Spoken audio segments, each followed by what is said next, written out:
Sukkot, el reino de Dios, segunda parte. Esta es la segunda parte, como les comentaba, de este estudio que comenzamos el Shabbat anterior en relación a la conmemoración de la fiesta de los tabernáculos. Y recordarán ustedes que en nuestro estudio anterior describimos cómo la segunda fase del reino de Dios, la Nueva Jerusalén. Después del evento que es identificado en las escrituras como el reino milenial, en donde el Mesías, Yeshua, reinará por 1000 años. Y después de esto habrá un tiempo más de prueba, cuando Satanás sea desatado. Ustedes recordarán que vimos este momento, este tiempo. Y estamos analizando precisamente el capítulo 21. Dice el verso 9. Vino entonces a mí uno de los 7 ángeles que tenían las 7 copas llenas de las 7 plagas postreras, y habló conmigo diciendo: ven acá, yo te mostraré la desposada, la esposa del Cordero. Bueno, el ángel está a punto de mostrarle a Juan a la desposada, que es la esposa del Cordero, esto es su iglesia. Sin embargo, el versículo inicia advirtiendo que este era uno de los ángeles que tenía las 7 plagas postreras. Esto es muy significativo porque la escena nos está revelando la forma en que Dios llama al arrepentimiento, y esto pues muchas veces lo vemos a través del juicio, una dinámica que vemos constantemente en el Antiguo Testamento como la forma en que Dios trata con su pueblo. Cuando vemos que el ángel le dijo a Juan que le mostraría a la desposada, que es la esposa del Cordero, vemos claramente la conexión entre el pueblo del reino y el reino de Dios. Entonces, vemos esta escena en donde el ángel está exponiendo estos dos aspectos muy importantes. Por un lado, ¿sí?, dice el versículo que tenía las 7 plagas postreras, 7 copas con las 7 plagas postreras. Pero por otro lado, le dijo a Juan: te mostraré a la esposa del Cordero. Y esto es muy interesante. Dice el verso 10: y me llevó en el espíritu a un monte grande y alto, y me mostró la gran ciudad santa de Jerusalén, que descendía del cielo, de Dios, teniendo la gloria de Dios. Una de las principales características del reino de Dios será precisamente la manifestación de su gloria. Así es de que esto es muy importante, porque debemos entender como creyentes que hoy en día deberíamos nosotros tener vidas de tal forma que manifiesten su gloria, la gloria de Dios, y precisamente porque ese es el destino que todos anhelamos. Y aunque tú pudieras pensar que manifestar la gloria del Señor es algo muy difícil, o quizás tenga que ver con algo específicamente sobrenatural, pues en realidad no tiene nada que ver con eso, porque la manifestación de la gloria de Dios en los hijos se da cuando estos tienen vidas conforme a la voluntad de Dios. Es mucho más simple de lo que pudiéramos en un momento dado imaginar qué es lo que representa manifestar la gloria de Dios. Dice 1 Corintios capítulo 10, verso 31 en adelante: si pues coméis o bebéis o hacéis otra cosa, hacerlo para la gloria de Dios. Pero fíjate bien lo que dice Pablo, a qué se refiere con esto: no siendo tropiezo ni a judíos, ni a gentiles, ni a la iglesia de Dios, como también yo en todas las cosas agrado a todos, no procurando mi propio beneficio, sino el de muchos, para que sean salvos. Y entonces, si tú quieres hacer esto, pues Pablo nos dice cómo hacerlo, cómo manifestar la gloria de Dios de esta manera, haciendo lo que él hizo. Solo que no confundamos, porque de repente siempre hay una forma en que la gente quiere acomodar los textos a conveniencia, los pasajes. Pablo no significa que hacía lo que quisiera la gente, no significa que hacía lo que hacían los paganos, ¿sí? Por ejemplo, habla de, de hacer todas las cosas, ¿sí? Ya, y comienza hablando de la comida, de la bebida, ¿sí? Pero no significaba que Pablo comiera cosas que la ley le estaba prohibiendo a Pablo. Pablo nunca hizo eso. Y de repente por ahí se desvían en ocasiones las personas. Ah, bueno, es que Pablo lo hacía. ¿Por qué? Porque quería agradar a todos. No, no de esa manera no vas a agradar a las personas. Lo único que vas a hacer es hacerte igual que ellos. Te vas a alejar, vas a apostatar de tu fe. No, lo que Pablo hacía tiene que ver con lo que dice al final del versículo 33. Dice, para que sean salvos. Dice, no procurando mi propio beneficio, ¿ok? Sino el beneficio de los demás. Dice, sino el de muchos para que sean salvos. Entonces, aquí el punto es que no tienes que abandonar tu fe, ni diluirla, ni mucho menos, para hacer lo que está enseñando Pablo. Y es que de esa manera, si comes y bebes y todo lo haces como para darle la gloria a Dios, entonces de esa manera lo logramos.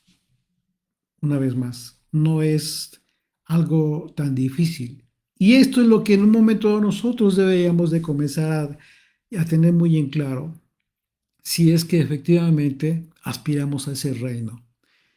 Y en este sentido, todo aquel que no haya manifestado la gloria de Dios, así de simple, en su vida, pues significa que no se está sometiendo a la voluntad de Dios y en consecuencia no ha permitido que el Espíritu Santo sea manifiesto a través de su propia vida. Esto es lo que el apóstol Pablo describió como contristar el Espíritu Santo, que también ya estudiamos este aspecto. Dice el verso 11, continúa el verso 11, dice, y su fulgor, y ya comienza a describir aquí, su fulgor era semejante al de una piedra preciosísima, como de piedra de jaspe, diáfana como el cristal. A partir de este versículo, Juan describió una serie de piedras preciosas y algunas de ellas tienen un significado que podemos identificar en el Antiguo Testamento. Sin embargo, algunas otras piedras que se describen no se identifican en algún otro pasaje de las Escrituras como para poder identificar su simbolismo. Y bueno, enseguida se refiere a la ciudad santa de Jerusalén.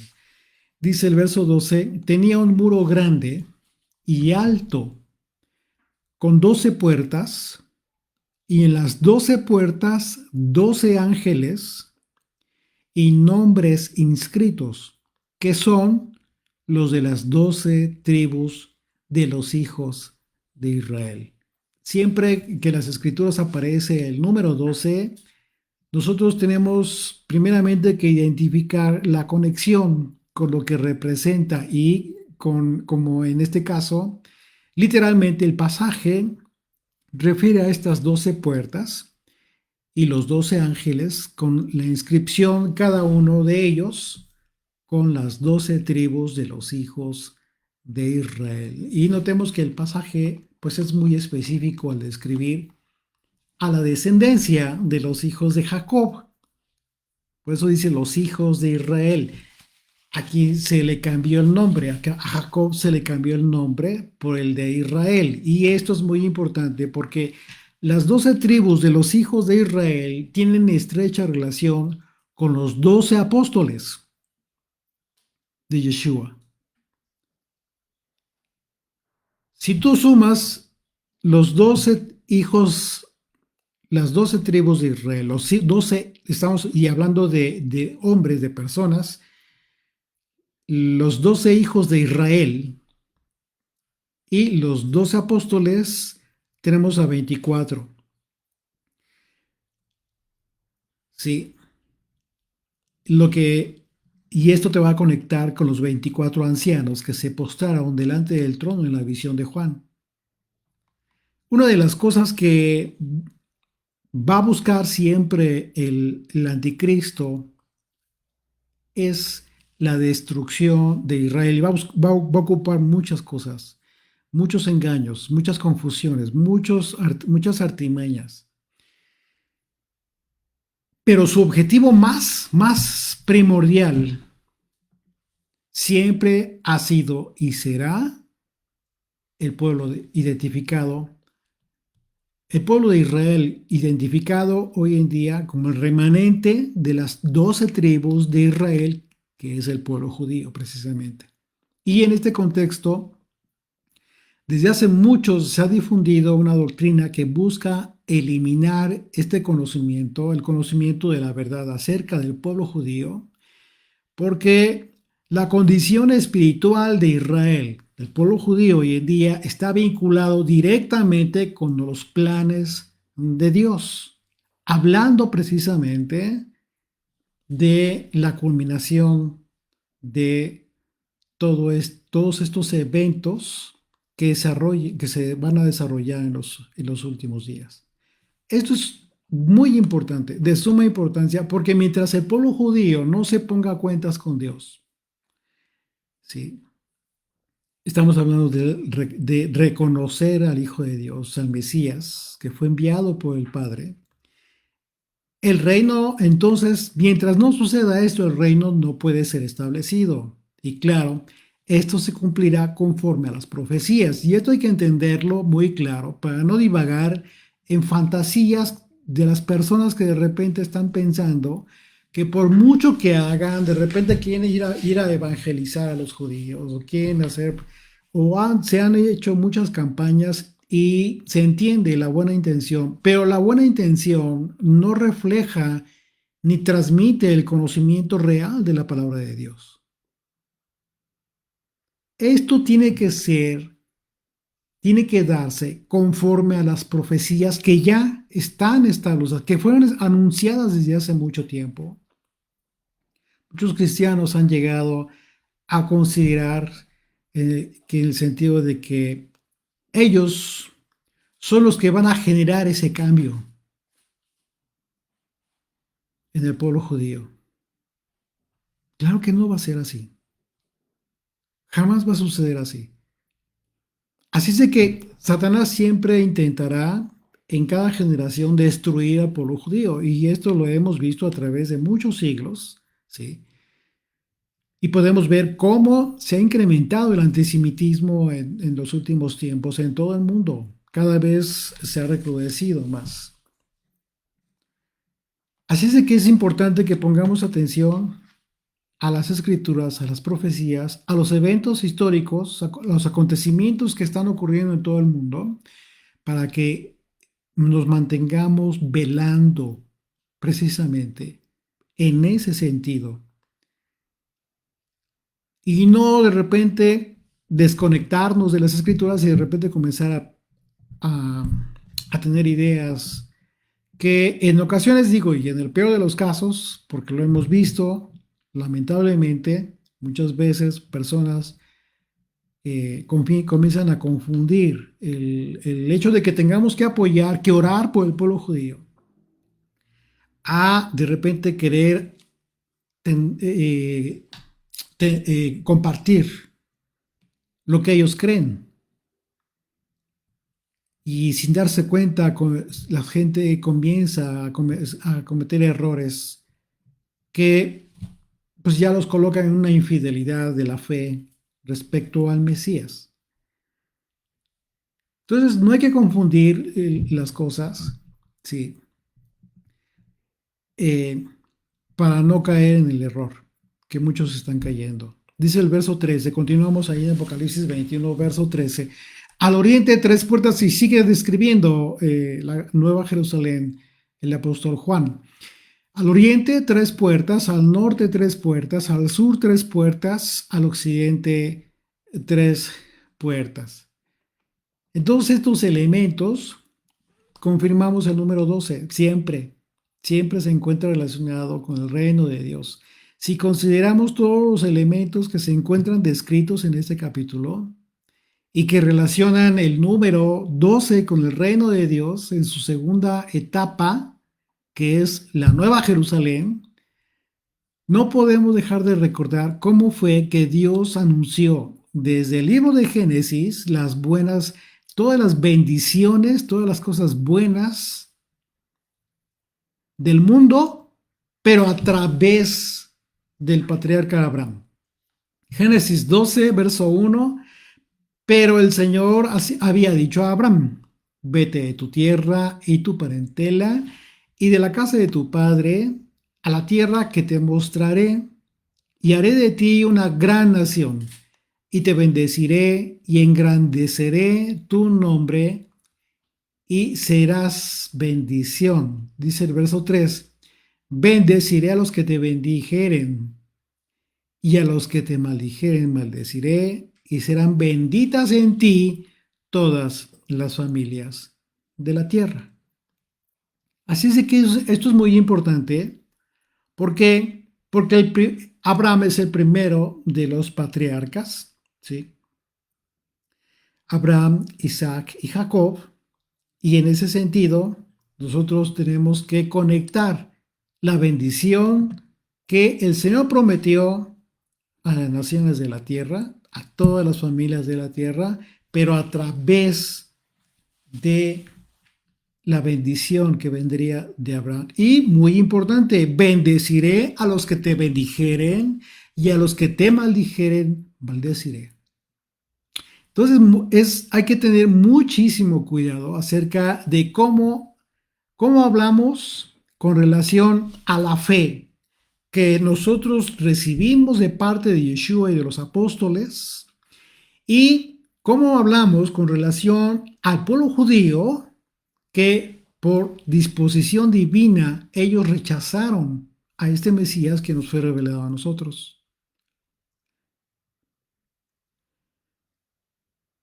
Y decir que no recibimos, y recomendar no recibir su doctrina, no es más que obedecer la orden, el mandamiento que dio Yeshua a sus apóstoles.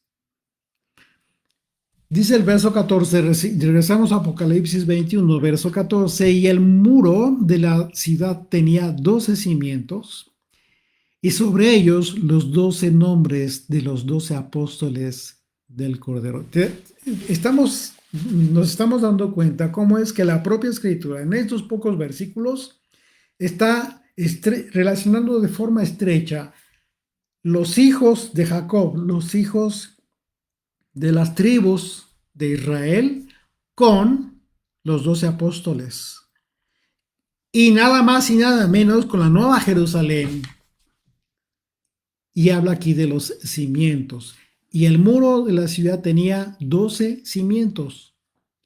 Y sobre ellos los 12 nombres de los 12 apóstoles del Cordero. En este pasaje, la Escritura relaciona las 12 tribus de Israel con los 12 apóstoles del Cordero, y se describen 12 cimientos sobre los cuales están los nombres de los 12 apóstoles del Cordero. Esto hay que tenerlo muy claro, porque estos 12 cimientos son las enseñanzas de los apóstoles y la forma en que se relaciona a Israel, que son las 12 tribus, y que hoy está identificado con el pueblo judío.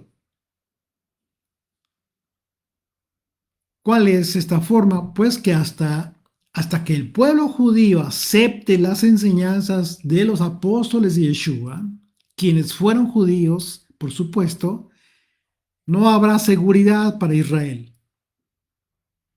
Esto en referencia al muro que se está describiendo, al muro de la Nueva Jerusalén que describió el apóstol Juan en el versículo 12.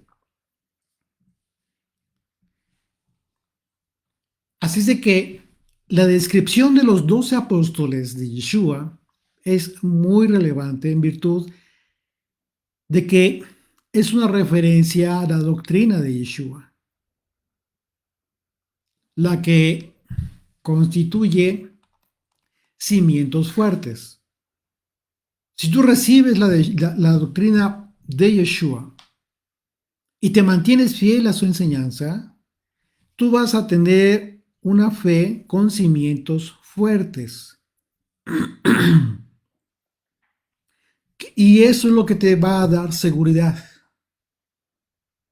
No vas a tener temor, porque sabes, vas a tener seguridad, certeza de lo que el Señor anunció a través de los profetas, a través del propio Yeshua y a través de los apóstoles.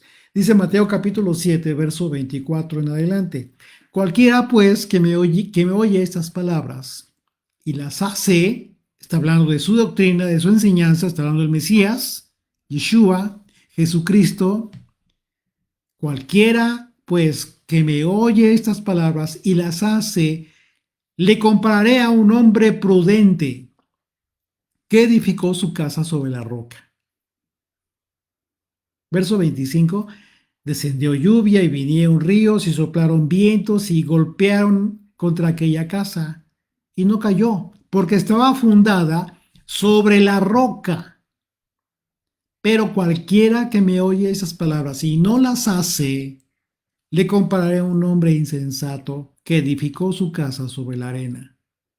Y descendió lluvia, y vinieron ríos, y soplaron vientos, y dieron con ímpetu contra aquella casa, y cayó, y fue grande su ruina. Si Yeshua te está advirtiendo lo que representa para ti su enseñanza, ¿estarías dispuesto a diluir su doctrina pura para mezclarla con la doctrina del pueblo judío que no recibió su enseñanza, que no creyó en la cruz? Bueno, tu respuesta te va a colocar o en el hombre imprudente, como te va a colocar en la posición del hombre prudente que construyó su casa sobre la roca, sobre cimientos fuertes, o bien sobre aquel hombre insensato que construyó su casa sobre la arena. Bajo el contexto de esta enseñanza importante de Yeshua, una vez más, verso 14 de Apocalipsis 21. Y el muro de la ciudad tenía 12 cimientos, y estamos hablando de la Nueva Jerusalén. 12 cimientos, y sobre ellos los 12 nombres de los 12 apóstoles del Cordero. Más claro, ni el agua. Tú decides qué doctrina seguir de forma pura para no diluir. Verso 15 de Apocalipsis 21. El que hablaba conmigo tenía una caña de medir, de oro, para medir la ciudad, sus puertas y su muro. La ciudad se halla establecida en cuadro. Y su longitud es igual a su anchura, y él midió la ciudad con la caña, 12,000 estadios. La longitud, la altura y la anchura de ella son iguales. Una vez más, el número 12 enfatizando a las tribus de Israel. Y este número, identificado como 12,000 estadios, es el equivalente a 12,220 kilómetros. Dice la versión nueva traducción viviente, este mismo versículo 16 de Apocalipsis 21 dice: cuando la midió, se dio cuenta de que era cuadrada, que medía lo mismo de ancho que de largo. En realidad medía 2,220 kilómetros de largo, lo mismo de alto y lo mismo de ancho. Así es de que, de acuerdo a la descripción de la santa ciudad, como la vio Juan, pues estas medidas corresponden a un cubo en realidad. Y dice el verso 17, continuamos, verso 17, y midió su muro 144 codos de medida de hombre, la cual es de ángel. Bueno, estos 144 codos equivalen a la medida de 65 metros, según la medida de hombre. Recordemos que el apóstol Juan estaba recibiendo la información de un ángel, si es que la perspectiva, así es de que esta perspectiva que proporciona Juan es para aclarar estas medidas según la medida que usó el ángel. ¿Ok? Y igualmente, para que nos quede claro, si tienen por ahí a la mano la versión, la nueva traducción viviente, dice esta medida, aclara la medida, dice el verso 17, después midió el grosor de las murallas, que eran de 65 metros, y la medida humana que el ángel usó. Continuamos con el verso 18, dice, el material de su muro era de jaspe, pero la ciudad era de oro puro, semejante al vidrio limpio. Vamos a poner atención en los materiales que se están usando. Una vez más, el material de su muro era de jaspe, pero la ciudad era de oro puro, semejante al vidrio limpio. Y los cimientos del muro de la ciudad estaban adornados con toda piedra preciosa.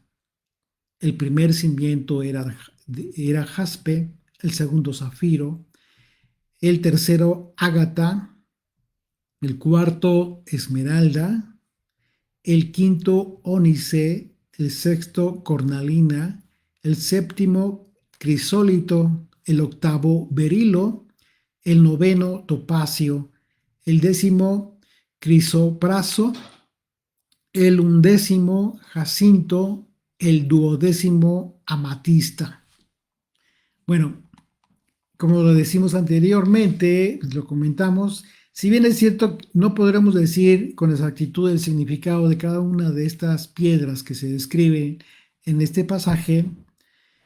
Bueno, lo que sí sabemos es que estas piedras hermosas se encontraban en el diseño del pectoral del sumo sacerdote. ¿Recuerdan? Y ahora vemos que son las piedras con las que se construyeron los muros de la Nueva Jerusalén. Dice Éxodo capítulo 28, a partir del verso 15, harás asimismo el pectoral del juicio de obra primorosa. Una vez más, harás asimismo el pectoral del juicio de obra primorosa. Lo harás conforme a la obra del efod de oro, azul, púrpura, carmesí y lino torcido. Será cuadrado y doble, una vez más, cuadrado. Y la ciudad santa, de acuerdo a las medidas que se describen, igual, era un cuadro, o es un cuadro que se describe.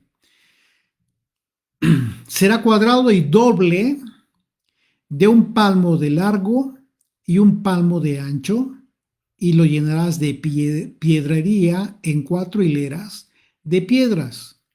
Una hilera de una piedra sárdica, un topacio y un carbunclo.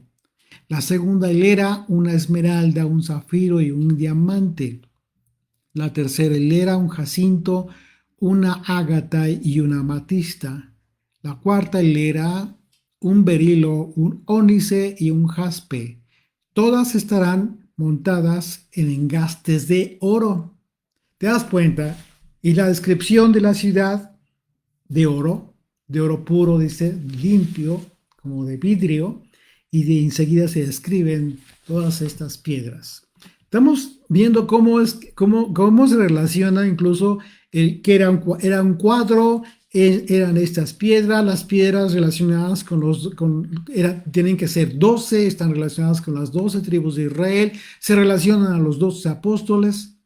Hay muchísimo simbolismo en todos estos pasajes. Lo único que tenemos que hacer es conectar todo.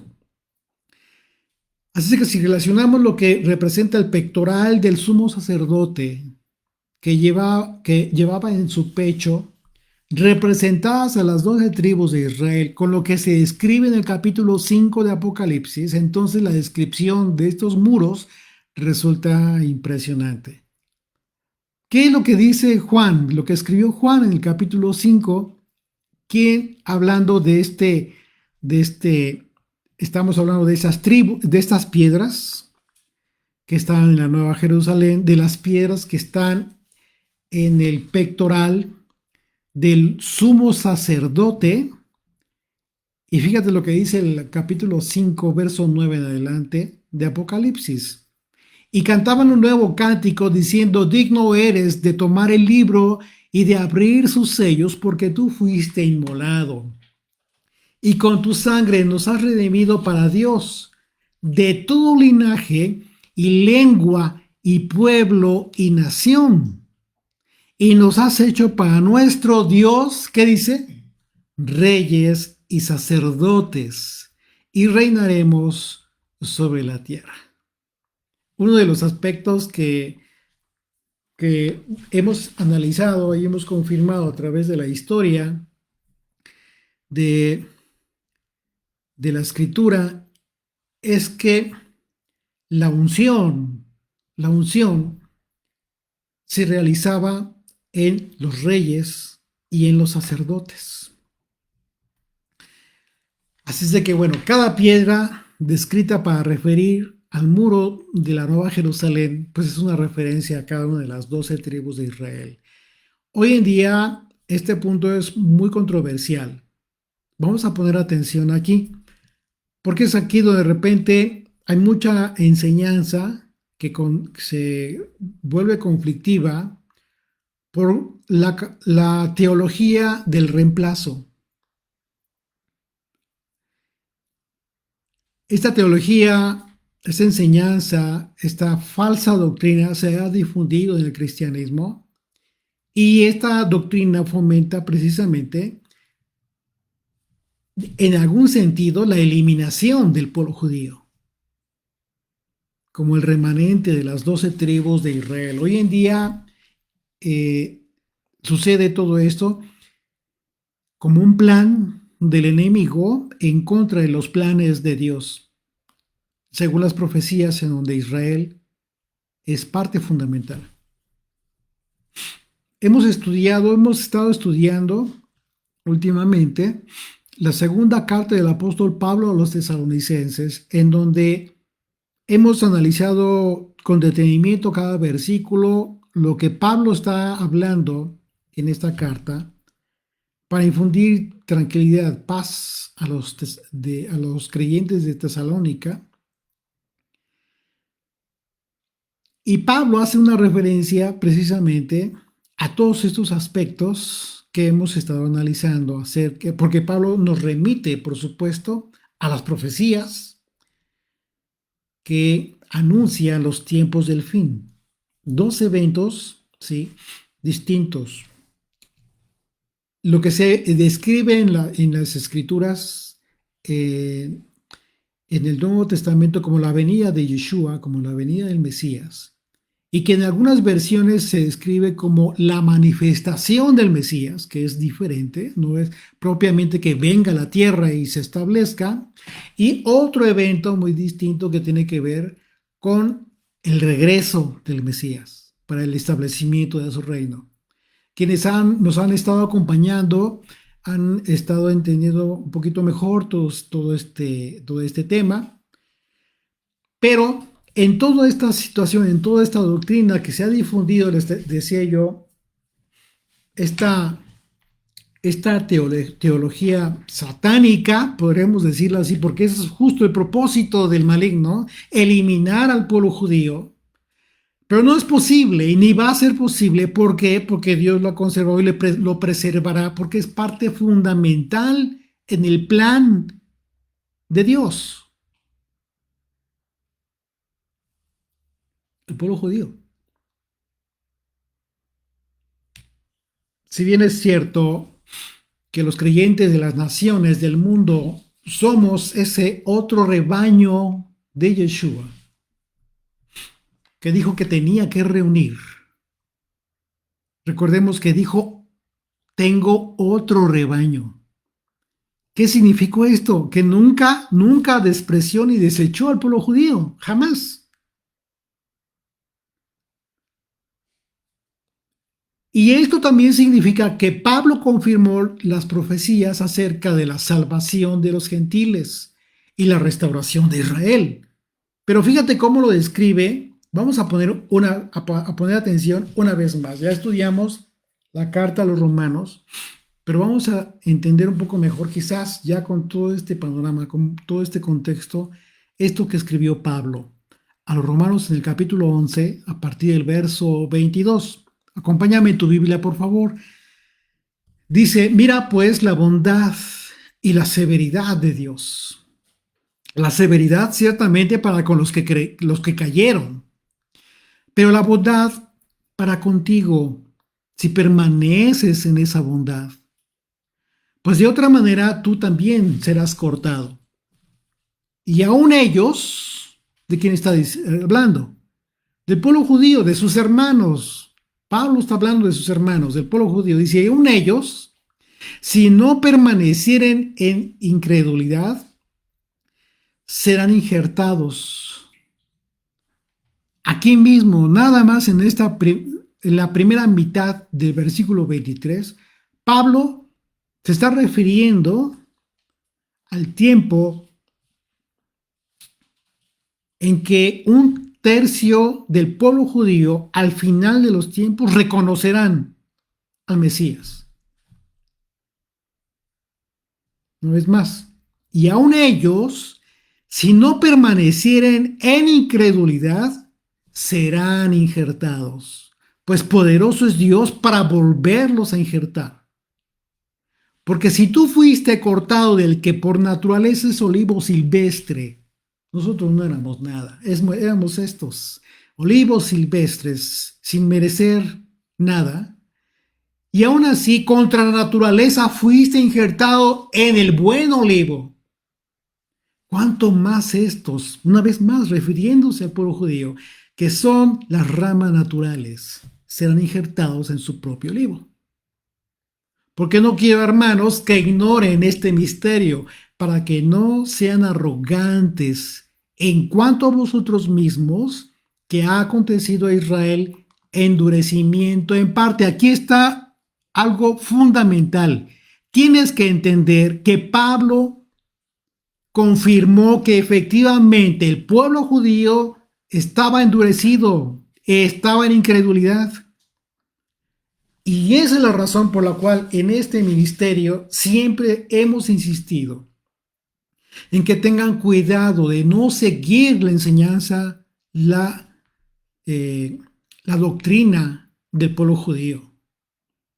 No porque los despreciemos, jamás yo creo que hemos sido muy claros en ese sentido. Siempre nos hemos referido al pueblo judío con todo respeto e incluso con mucho amor. Y hemos recomendado orar por el pueblo judío, porque sabemos perfectamente que son parte fundamental en el plan de restauración que Dios tiene preparado. Así se dice una vez más, verso 25, porque no quiero, hermanos, que ignoren este misterio para que no sean arrogantes en cuanto a vosotros mismos, que ha acontecido. Dice, no ignoren esto. Ha acontecido a Israel endurecimiento en parte hasta que haya entrado la plenitud de los gentiles. Hasta ese momento habrá este endurecimiento. ¿Y qué dice el verso 26? Y luego todo Israel será salvo. ¿Qué dice? Nada más serán salvos los que creyeron primeramente en Yeshua. Los gentiles nada más serán salvos. O lo contrario, que dice que Israel, el pueblo judío, solamente será salvo. Por eso dice, y luego todo Israel será salvo. Como está escrito, vendrá de Sión el libertador, que apartará de Jacob la impiedad. y este será mi pacto con ellos cuando yo quite sus pecados. Es una referencia a esto a Isaías 59, verso 20, 21. Si quieres anotarlo por ahí, después lo lees. Verso 28 dice, así que en cuanto al evangelio, una vez más está aclarando esto, en cuanto al evangelio, al mensaje de Jesucristo, son enemigos por causa de vosotros, por causa de nosotros. Pero en cuanto a la elección, es una elección y habla de la elección hecha por el Eterno, son amados por causa de los padres, por causa de los patriarcas.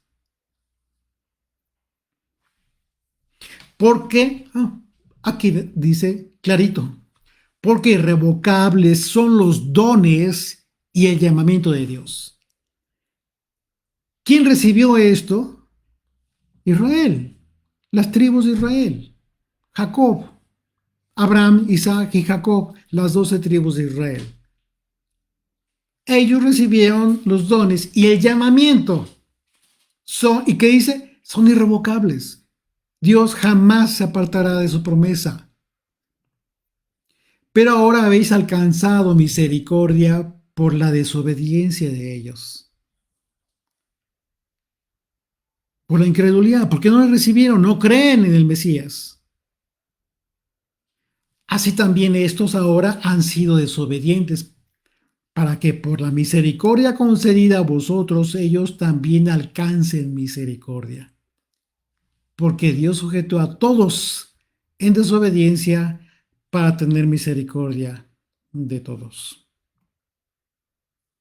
Así sí que estamos viendo que Israel, hoy el pueblo judío, está siendo identificado como las 12 tribus de Israel en los pasajes de las Escrituras.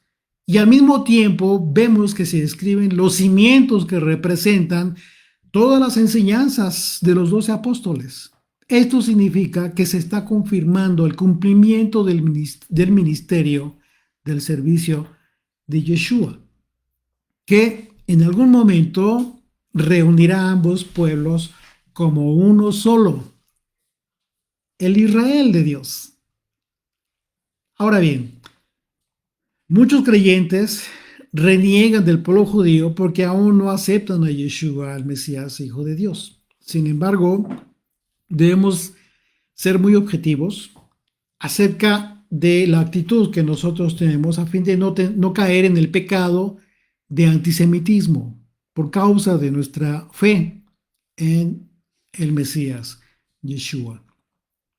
Una de las enseñanzas que nos van a ayudar mucho a no perder la objetividad, ¿sí?, acerca de nuestra actitud en relación al pueblo judío, es primeramente entender correctamente el pasaje de la carta a los romanos que acabamos de leer, el capítulo 11. Tienes que entender correctamente este pasaje. Primero,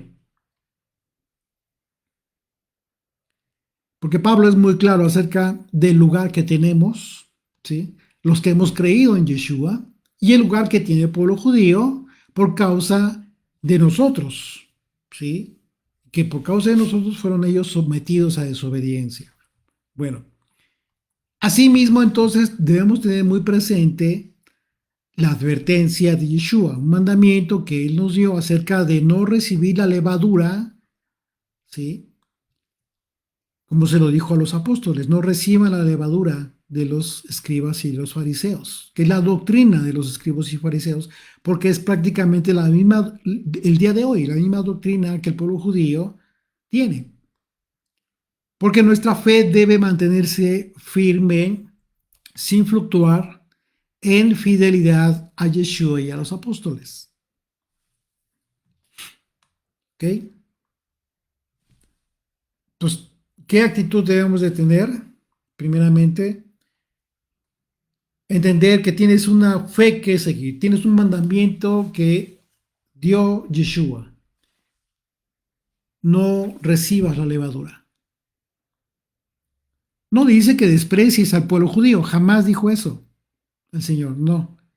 Dijo, no reciban esa doctrina, tengan cuidado. Entonces, ¿cómo debemos actuar? ¿Cómo debes tú actuar si dices creer en Yeshua, que dices ser de él? Bueno, la respuesta la vamos a obtener a través del testimonio que fue ejemplar, el testimonio de Cornelio. Porque él, siendo un gentil, tuvo una actitud muy característica respecto al pueblo judío. En el libro de los Hechos, capítulo 10, se describe que Cornelio ayudaba a los judíos, incluso les construyó una sinagoga. Vamos a leer esto, solo para recordarlo y tenerlo muy claro acerca de la actitud que tuvo. Hechos 10, desde el verso 1, dice, había en Cesarea un hombre llamado Cornelio, centurión de la campaña llamada la Italiana, piadoso y temeroso de Dios con toda su casa y que hacía muchas limosnas al pueblo, al pueblo judío. Y oraba a Dios siempre, fíjate, esta es la actitud que tenía este gentil, este extranjero. Este vio claramente en una visión como a la hora novena del día que un ángel de Dios entraba donde él estaba y le decía, Cornelio. Él mirándole fijamente y atemorizado dijo, ¿qué es, Señor? Y le dijo, tus oraciones y tus limosnas han subido para memoria delante de Dios. Fíjate bien lo que le confirmó el ángel. Toda la buena acción que estaba teniendo Cornelio para con el pueblo judío, incluso, o sea, para los líderes religiosos, porque ellos eran los que estaban a cargo de recibir todas estas aportaciones económicas, ¿sí? Fíjate lo que dijo el ángel. Le confirmó que Dios ya estaba enterado de esto que estaba haciendo él. Y se han subido para memoria delante de Dios. Entonces, Cornelio mostró su apoyo al pueblo judío. Y en el capítulo 7 de Lucas, verso 5, dice que claramente que Cornelio amaba al pueblo judío, así literalmente. ¿Qué es lo interesante de esto? Que en este mismo capítulo 10, más adelante, de hecho se describe que Cornelio buscó por mandamiento de este ángel que se le apareció. ¿A quién buscó? Al líder al líder del Sanedrín. ¿O buscó a algunos de los escribas? ¿Algún líder de los fariseos?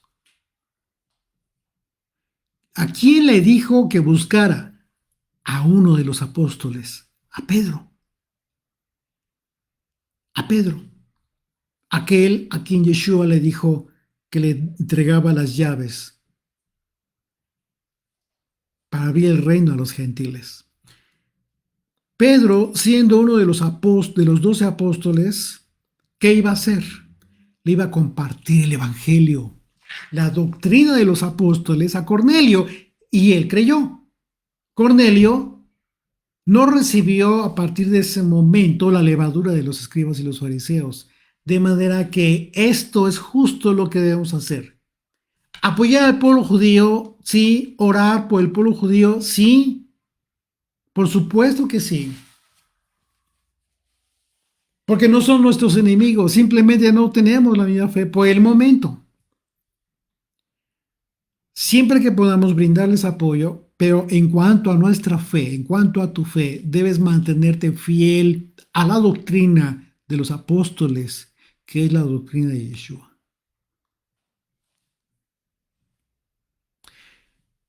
Este paréntesis, muy a propósito, lo hice para que podamos entender cuál es la actitud correcta que debemos tener a fin de no diluir nuestra fe.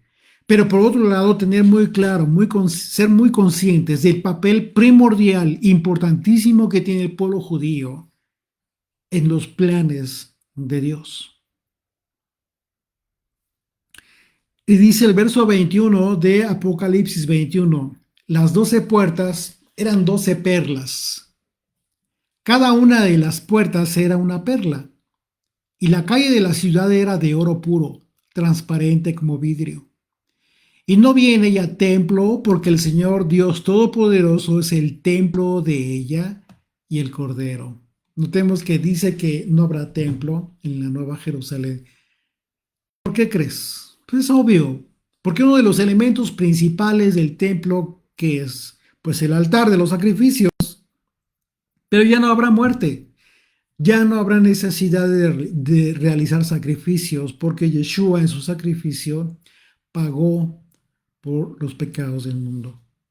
Dice el verso 23, la ciudad no tiene necesidad de sol, ni de luna que brillen en ella, porque la gloria de Dios la ilumina y el Cordero es su lumbrera. La gloria de Dios será la principal característica de la Nueva Jerusalén y Yeshua será la fuente de luz que ilumine la ciudad. Verso 24. Y las naciones que hubieren sido salvas andarán a la luz de ella. Y los reyes de la tierra, fíjate bien lo sucederá ya para entonces, los reyes de la tierra traerán su gloria y honor a ella. Habrán entendido que todo lo que les hizo grandes a estos reyes de las naciones, nunca habrá tenido que ver con sus atributos personales. Eso lo habrán entendido, hablando de todos estos reyes de las naciones. Sino que la grandeza, sino que toda esta gran gloria que ellos tenían se habrá debido a la grandeza del reino de Dios. Y dice el pasaje que todos estos van a traer su gloria a la Nueva Jerusalén. ¿Esto qué significa? Bueno, significa que habrán usado toda su gloria, todo su poder para exaltar el reino de Dios. Verso 25, sus puertas nunca serán cerradas de día, pues allí no habrá noche, y llevarán la gloria y la honra de las naciones a ella. No entrarán en ella ninguna cosa inmunda entrará en ella, o que hace abominación y mentira, sino solamente los que están inscritos en el libro de la vida del Cordero. Una vez más, verso 26, verso 27, no entrará en ella ninguna cosa inmunda. Es justo lo que Ezequiel capítulo 37 habla acerca del templo, de este lugar en donde ya no habrá ninguna cosa inmunda. Y dice,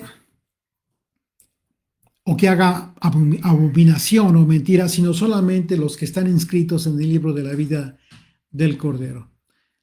Si